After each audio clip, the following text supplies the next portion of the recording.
हमारे खास कार्यक्रम किस्मत की लकीर में मैं हूं प्रगति पंत अवस्थी और मेरे साथ स्टूडियो में मौजूद हैं प्रसिद्ध ज्योतिषाचार्य पंडित श्रवण झा आशुतोष जी। नमस्कार। हमारे इस प्रोग्राम में हमारी कोशिश होती है आपकी उलझनों को सुलझाने की। तो क्या आप ये जानना चाहते हैं कि भविष्य में क्या कुछ होने वाला है, आपकी कुंडली आपके बारे में क्या कुछ कह रही है, रोजमर्रा की जिंदगी में ग्रह नक्षत्रों की चाल कैसे आपके जीवन को प्रभावित कर रही है और आप आखिर कैसे अपनी जिंदगी को बेहतर बना सकते हैं। आपके ऐसे ही ढेर सारे सवालों का जवाब हम देंगे और बनाएंगे आपके जीवन को बेहतर। तो अगर आपका कोई सवाल है आपके भविष्य से जुड़ा हुआ, आपके करियर से जुड़ा हुआ या कोई भी समस्या जिसका निदान आप चाहते हो, तो आप हमें कॉल कर सकते हैं, आप हमें ईमेल भी कर सकते हैं। हमारा फोन नंबर और ईमेल आईडी आपकी टीवी स्क्रीन पर फ्लैश हो रहा है। और सवाल पूछते समय अपना नाम, जन्म का स्थान और जन्म का समय बताना मत भूलिएगा। चलिए कार्यक्रम की शुरुआत कर रहे हैं। सबसे पहले पंडित जी से ये जानते हैं कि आज आपके सितारे आपके लिए क्या कुछ लेकर आए हैं।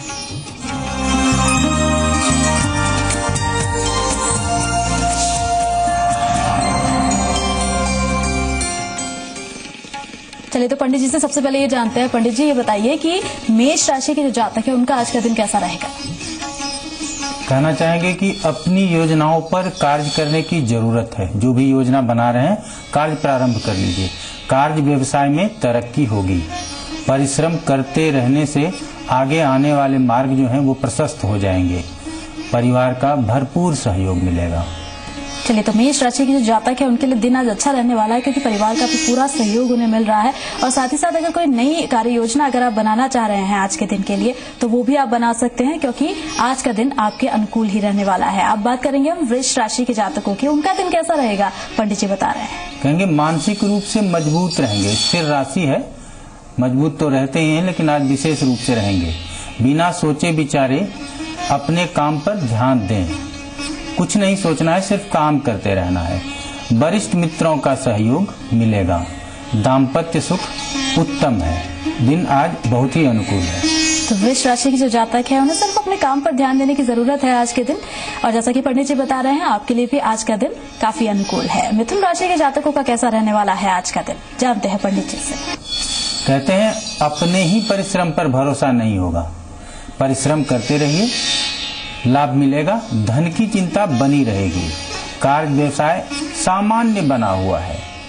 वैवाहिक जीवन में मतभेद न हो, इस बात का विशेष ध्यान रखें। चलिए तो मिथुन राशि के जो जातक है उनके लिए अनुकूल ही कहा जा सकता है समय, लेकिन जरूरत इस बात की होगी कि आज वैवाहिक जीवन पर थोड़ा सा ध्यान देने की उन्हें जरूरत है, जिससे किसी तरह का मतभेद आज के दिन कम से कम उजागर न हो। कर्क राशि के जो जातक है उनका कैसा रहने वाला है आज का दिन, पंडित जी से जान लेते हैं। मानसिक प्रसन्नता से काम करते रहेंगे। कार्य व्यवसाय की कोई चिंता नहीं होगी। यात्रा का योग बन सकता है। वैवाहिक जीवन में दबाव महसूस करेंगे। तो कर्क राशि के जातकों के लिए मिला जुला सा दिन रहने वाला है, क्योंकि थोड़ा सा दबाव वो महसूस करेंगे वैवाहिक जीवन में भी और कार्य क्षेत्र में भी। तो थोड़ा सा इसका ख्याल रखने की आज के दिन जरूरत होगी। सिंह राशि के जातकों का कैसा रहेगा दिन और उन्हें क्या कुछ सावधानियां बरतनी चाहिए अपने इस दिन को बेहतर बनाने के लिए, पंडित जी बता रहे हैं। व्यर्थ के खर्च से परेशान हो सकते हैं। बच्चों के व्यवहार से भी परेशानी होगी। युवाओं को नई नौकरी मिल सकती है। व्यवसाय में परिवर्तन के योग हैं। सावधानी पूर्वक चलें, दिन अच्छा रहे। तो सिंह राशि के जातकों के लिए दिन आज अच्छा है। व्यवसाय में जहाँ परिवर्तन के योग बनते हुए दिख रहे हैं, वहीं युवा अगर काफी समय से नौकरी की तलाश कर रहे हैं तो नौकरी आज मिल सकती है। इस तरह के योग बनते हुए दिख रहे हैं। कन्या राशि के जातकों का कैसा रहेगा आज का दिन, जानते हैं पंडित जी से। भाग्य का साथ मिलेगा। कार्य व्यवसाय में तरक्की मिल सकती है। अनुभवी लोगों का साथ भी मिलेगा। धन लाभ के भी योग बन रहे हैं। तो कहेंगे बहुत ही अच्छा दिन है आज आपके लिए। तो जैसा कि पंडित जी ने बताया, कन्या राशि के जातकों के लिए आज का दिन बहुत ही शुभ रहने वाला है, बहुत ही अच्छा रहने वाला है, क्योंकि धन लाभ के योग भी बनते हुए दिख रहे हैं और साथ ही साथ तरक्की के संकेत मिलते हुए दिख रहे हैं आपके कार्य क्षेत्र में आपकी। और अब बात करेंगे हम तुला राशि की। तुला राशि के जातकों का कैसा रहेगा आज का दिन, जानते हैं पंडित जी से। व्यर्थ की चिंता करनी वाला है, बहुत ही अच्छा रहने वाला है, क्योंकि धन लाभ के योग भी बनते हुए दिख रहे हैं और साथ ही साथ तरक्की के संकेत मिलते हुए दिख रहे हैं आपके कार्य क्षेत्र में आपकी। और अब बात करेंगे हम तुला राशि की। तुला राशि के जातकों का कैसा रहेगा आज का दिन, जानते हैं पंडित जी से। व्यर्थ की चिंता करनी होगी। खर्च की अधिकता भी हो सकती है। कार्य व्यवसाय सामान्य है। माता के सेहत की चिंता होगी। मिला जुला दिन है, सावधानी से गुजारना चाहिए। तो तुला राशि के जातकों का दिन जो है वो मध्यम स्थिति से कह सकते रहेगी, मिला जुला रहेगा। लेकिन यहाँ पर ध्यान देने वाली बात यह है कि आपको अपनी माता की सेहत का ध्यान रखने की जरूरत होगी आज के दिन। वृश्चिक राशि के जातकों का कैसा रहने वाला है दिन, जानते हैं। मानसिक दृढ़ता से काम करेंगे। आज दृढ़ निश्चयी होंगे आप। कार्य क्षेत्र में सफलता के योग हैं।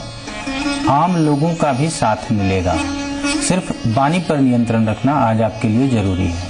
वृश्चिक राशि के जातकों के लिए जैसा कि पंडित जी ने बताया, आज जो भी बोलने वाले हैं उससे बोलने से पहले थोड़ा सा सोच विचार लीजिए, अन्यथा जो दिन है वो बहुत अच्छा बीतने वाला है। धनु राशि के जातकों का कैसा रहने वाला है दिन, जानते हैं पंडित जी से। अपने ही स्वास्थ्य की चिंता करनी चाहिए। कार्य व्यवसाय पर ध्यान केंद्रित रहेगा। धन लाभ के भी योग हैं। प्रेम में प्रगाढ़ता के संकेत हैं। तो हम कहेंगे दिन आज आपके लिए बहुत ही अनुकूल है। चलिए, धनु राशि का दिन भी आज अच्छा रहने वाला है। और धनु राशि के बाद अब बात करेंगे मकर राशि की। मकर राशि के जातकों को कैसा रहेगा आज का दिन, क्या कुछ सावधानियां उन्हें बरतनी है अपने दिन को बेहतर बनाने के लिए, बता रहे हैं पंडित जी। मन को संतुलित करके सोचने की जरूरत है। व्यक्तिगत जीवन में उतार चढ़ाव हो सकते हैं। पहले जो भी निवेश किए हों उसका लाभ आज मिल सकता है। आसपास के लोगों से बचने की जरूरत है। तो मकर राशि के जातकों के बाद हम बात करेंगे कुंभ राशि के जातकों की। कैसा कुंभ राशि के जातकों का दिन आज रहने वाला है, पंडित जी बता रहे हैं। कहेंगे जिद करना आज उचित नहीं होगा। कार्य व्यवसाय में तरक्की के संकेत हैं। धन लाभ का भी योग बना हुआ है। सरकारी काम करने वाले लोगों के लिए दिन आज बहुत ही अनुकूल है। कुंभ राशि के जो जातक है उनका दिन भी आज बहुत अच्छा रहने वाला है। धन लाभ के योग भी बने हुए दिख रहे हैं और साथ ही साथ अगर आप सरकारी क्षेत्र में काम करते हैं तो दिन बहुत ही अनुकूल है आपके लिए, है बिल्कुल आज का दिन। मीन राशि के जातकों की अब बात करेंगे। मीन राशि जो कि अंतिम राशि है और उनके जातकों का दिन कैसा रहने वाला है, पंडित जी बता रहे हैं। परेशान होकर भाग्य को दोष देना उचित नहीं है। दुविधा छोड़कर परिश्रम करें। परिश्रम का ही मार्ग आपको अपना लेना चाहिए। व्यवसाय परिवर्तन या नौकरी में तबादला के संकेत हैं। लाभ सामान्य से अधिक होगा। तो मीन राशि के जातकों के बारे में जैसा कि पंडित जी ने बताया कि लाभ जो होने वाला है आज के दिन वो सामान्य से थोड़ा ज्यादा होगा। जितना आपने सोचा होगा उससे कहीं ज्यादा आज के दिन आपको फायदा मिल सकता है। तो इस तरह से हमने सभी 12 राशियों की बात कर ली कि आखिर कैसा रहेगा हर राशि के जातक का आज का दिन। छोटा सा ब्रेक अब यहाँ ले रहे हैं, जल्द लौटेंगे।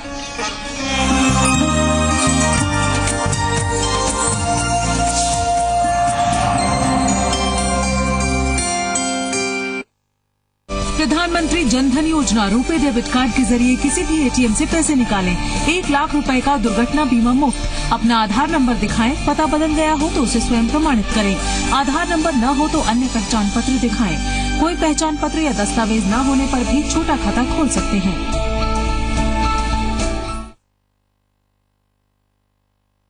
मुझे एयरलाइन में करियर बनाने की ख्वाहिश थी, पर मेरे दुबले शरीर के कारण रिजेक्शन होते रहा। न्यूट्रीगेन के इस्तेमाल से I am working with an international airline. Fit शरीर पाने के लिए आयुर्वेद न्यूट्रीगेन। मुझे भी खेलने दो ना प्लीज। चल ये बच्चों की टीम नहीं है। अब देखना एवरेस्ट पाव भाजी मसाला का कमाल।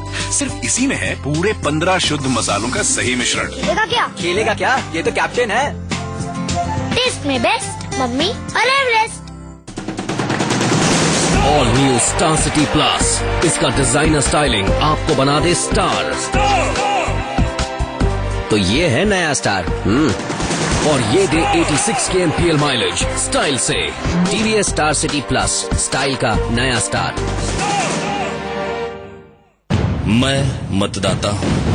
मुझे चुननी है अपने गांव की सरकार, बनानी है ऐसी पंचायत जो बढ़ाए मेरे गांव का मान। तो फिर कैसा लोभ, कैसा लालच, कैसा डर। मैं निडर होकर पूरी ईमानदारी से लगवाऊंगा अपनी अंगुली पर स्याही। आप भी मेरी तरह सोच समझ कर डालिए वोट। दूसरों से भी डलवाइए वोट। डर, दबाव, लालच, खोट, इनसे बचकर डालिए वोट। राज्य निर्वाचन आयोग द्वारा जनहित में प्रसारित।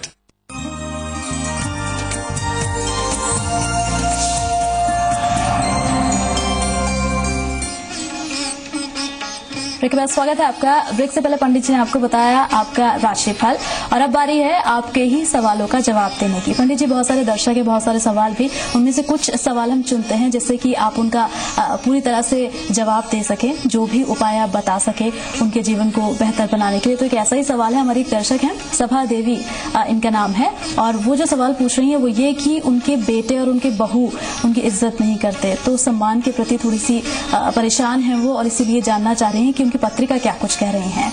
तो सभा देवी जी ने अपना जो जन्म का समय बताया, पहले वो आपको बता देती हूँ, 1 बजे दिन में, और जो तिथि बताई है वो है 5/7/1958 का जन्म है इनका, और नागौर में इनका जन्म हुआ था। तो सवाल मैं आपको बता चुकी हूँ पंडित जी, क्या कुछ बताना चाहेंगे आप? सबसे पहले तो बताना चाहेंगे सभा देवी की तुला लग्न की पत्रिका है आपकी और कुंभ राशि है। आपका सवाल है कि बेटे बहू आपका बहुत अधिक सम्मान नहीं करते, तो हम कहना चाहेंगे कि यहाँ संतान के पक्ष को अगर देखें तो 5वें स्थान का स्वामी शनि है, दूसरे स्थान में है, और गुरु की जो स्थिति है पत्रिका में वो बहुत ही अच्छी नहीं है, वो द्वादश स्थान में है, जिसकी वजह से हम कहते हैं गुरु से ही हमको संतान सुख प्राप्त होता है। अब गुरु अगर पीड़ित हो जाए, द्वादश स्थान में जाना ही हम सबसे पहले कहेंगे कि पीड़ित हो जाना है, और द्वादश स्थान में जाने के बाद उसके ऊपर मंगल की दृष्टि भी है, तो हम कहेंगे कि अशुभ ग्रहों से दृष्ट हो जाने की वजह से भी गुरु पीड़ित हो गया। अब गुरु से 5वें की बात कर लेंगे तो वो भी हमारा शनि का ही राशि है, और शनि दूसरे स्थान में वक्री है, वृश्चिक राशि के शनि है। अब नवांश पत्रिका में अगर गुरु की बात कर लें तो नवांश पत्रिका में भी गुरु द्वादश स्थान में गया हुआ है, तो हम यहाँ संतान की बात अगर करते हैं, ठीक है संतान सुख है आपको, लेकिन संतान आपसे दूर रहता है या आपके प्रति मन मुटाव रखता है, इसकी संभावना पत्रिका में है। नवांश पत्रिका में भी आपका गुरु पीड़ित हो गया, लग्न पत्रिका में भी आपका गुरु पीड़ित हो गया।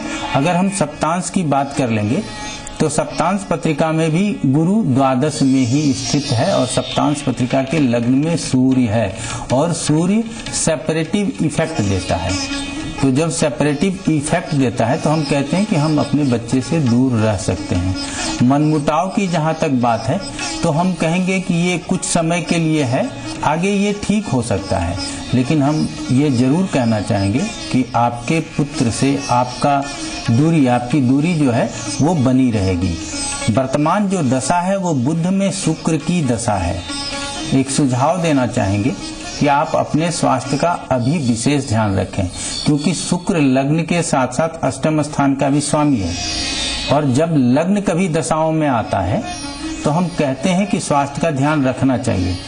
एक उम्र के हिसाब से भी रखना चाहिए, दूसरा जो दशा बता रहा है उसमें बुध में शुक्र, बुध द्वादश स्थान का स्वामी है, मूल त्रिकोण की राशि द्वादश स्थान में है, शुक्र के मूल त्रिकोण की राशि लग्न में है, तो लग्न और द्वादश और 8वां ये तीनों स्थान एक्टिव हो गया है, जिसकी वजह से हम आपको कहना चाहेंगे पुत्र की चिंता तो है, करनी चाहिए, लेकिन साथ में अपने स्वास्थ्य का विशेष रूप से आपको यहाँ ध्यान रखना होगा।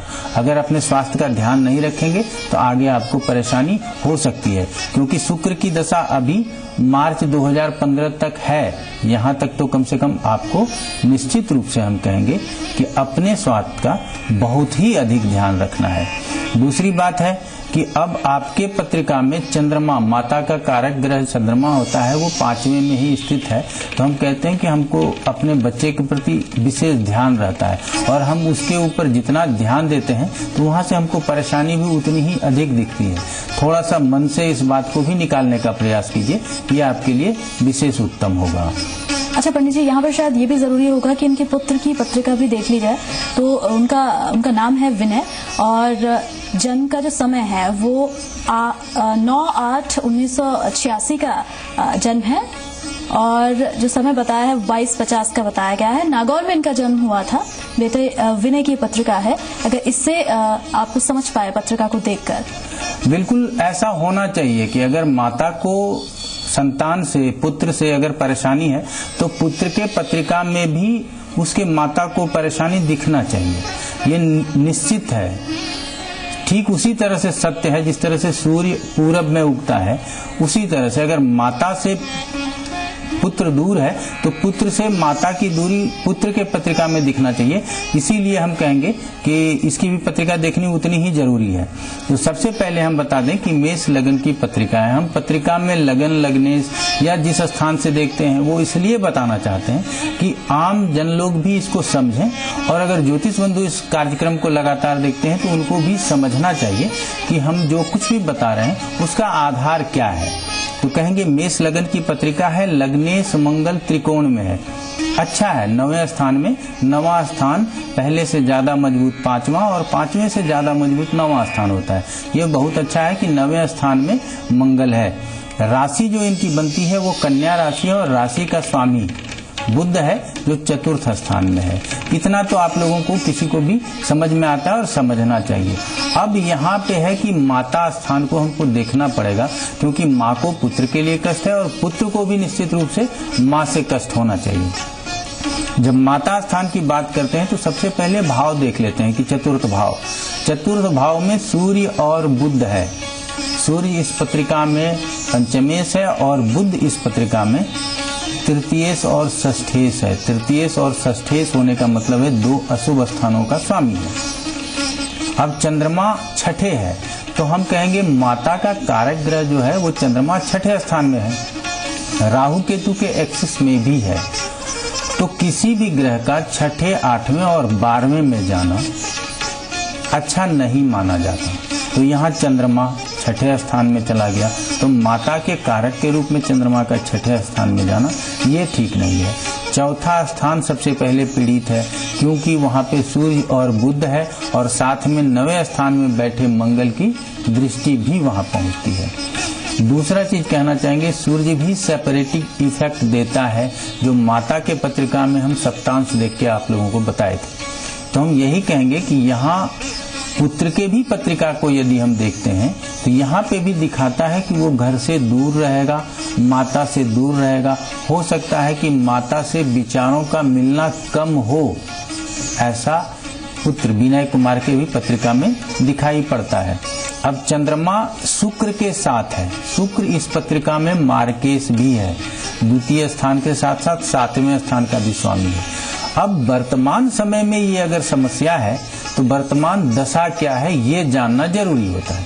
जो वर्तमान दशा राहु में शुक्र की है जो नवंबर 2014 से प्रारंभ ही हुआ है। अब राहु में शुक्र की दशा है तो राहु द्वादश स्थान का स्वामी है, राहु द्वादश स्थान में स्थित है और शुक्र जो है सप्तमेश है। तो सप्तमेश एक्टिव है, अर्थात हम यहाँ कह सकते हैं कि पत्नी के जो विचार हैं उनसे अभी ज्यादा मिलते होंगे या पत्नी के ऊपर विशेष ध्यान होता होगा, क्योंकि शुक्र सप्तमेश होने के साथ साथ सप्तम स्थान का कारक भी माना जाता है और पत्नी का भी कारक है। तो यहाँ पत्नी का दबाव हो सकता है कि पति के ऊपर हो, विनय कुमार के ऊपर हो। ये वर्तमान समय है जिसकी वजह से माता को परेशानी हो रही है। यहाँ हम दोनों की पत्रिकाओं को अगर देखते हैं तो समझ में आता है कि माता को भी परेशानी है और पुत्र की जो दशा चल रही है इस दशाओं में उसका झुकाव अपने पत्नी की ओर विशेष होगा। इसकी वजह से भी माता को परेशानी हो सकती है, ये निश्चित रूप से है। अच्छा पंडित जी, क्या कुछ उपाय अब ऐसी स्थिति में हो सकता है?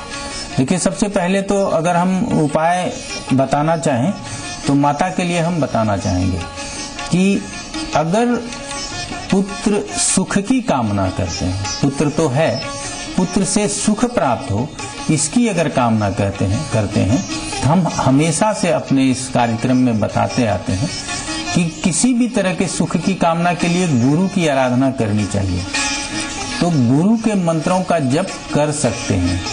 ओम ब्रीम बृहस्पतिये नमः, ओम ग्राम ग्रीम ग्रौम सह गुरुवे नमः।